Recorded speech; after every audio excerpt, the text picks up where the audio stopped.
अगर हिटलर जिंदा होता तो हिस्ट्री उसे विलन कहती, लेकिन जिस आदमी ने इंडिया में भूख का गैस चेंबर चलाया उसे ब्रिटेन ने हीरो बना दिया। आज हम बात कर रहे हैं रॉबर्ट क्लाइव की, और जो आप सुनने वाले हो वो हिस्ट्री नहीं, क्राइम रिपोर्ट है। आज की वीडियो जंग की कहानी नहीं, ये भूख से कत्ल, कानून के नाम पर जुल्म और सिस्टमैटिक बर्बरी की कहानी है। अगर आप हिस्ट्री को हीरो विलन के चश्मे से देखते हो तो शायद एंड तक देखना मुश्किल हो। 1575 बैटल ऑफ प्लेसी। बुक्स कहती हैं ब्रिटिश जीत गए। सच ये है, ये जंग नहीं थी, ये डील थी। पैसे के बदले वफादारी खरीदी गई। एक दिन में बंगाल आजाद से गुलाम बन गया, और यहीं से शुरू हुआ भूख का वो सिलसिला जो लाखों को खा गया। कंपनी को सिर्फ एक चीज चाहिए थी, प्रॉफिट। किसान पर डबल टैक्स, ताजिर पर जबरी वसूली, जमींदार पर झूठे मुकदमे। जो पैसा दे जिंदा, जो मना करे बर्बाद। ये चोरी नहीं थी, ये लीगल जुल्म था, स्टैंप और साइन के साथ।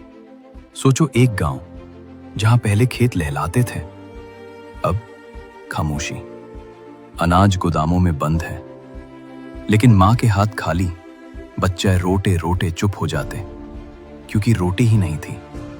लोग भूख से मर रहे थे, और रिकॉर्ड में लिखा जा रहा था, revenue increase. The numbers are rising. We must report this. Indeed, I am recording it now. इससे 12 जुल्म क्या होगा? 1769 to 1770 बंगाल का कहत, लाखों लोग मर गए। सड़कों पर लाशें, गांव सिर्फ नाम के रह गए। अनाज मौजूद था मगर महंगा, इसलिए लोगों को मारने दिया गया। ये नेचुरल डिजास्टर नहीं था, ये प्लान्ड मास किलिंग थी, बिना गोली के। आवाज उठाओ। You have no authority here. सच बोलो। गद्दार। कानून सिर्फ अंग्रेज के लिए इंसाफ था, इंडियन के लिए सजा। इस सिस्टम में इंसान की कीमत जीरो थी और प्रॉफिट सब कुछ। जब बंगाल भूख से मर रहा था, रॉबर्ट क्लाइव इंग्लैंड में ऐश कर रहा था।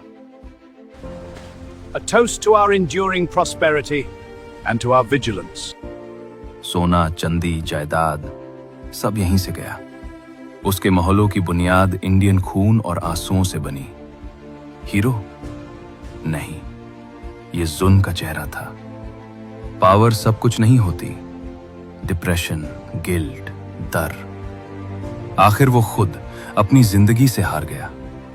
लेकिन जो लाखों मर चुके थे, उनका हिसाब कभी नहीं हुआ।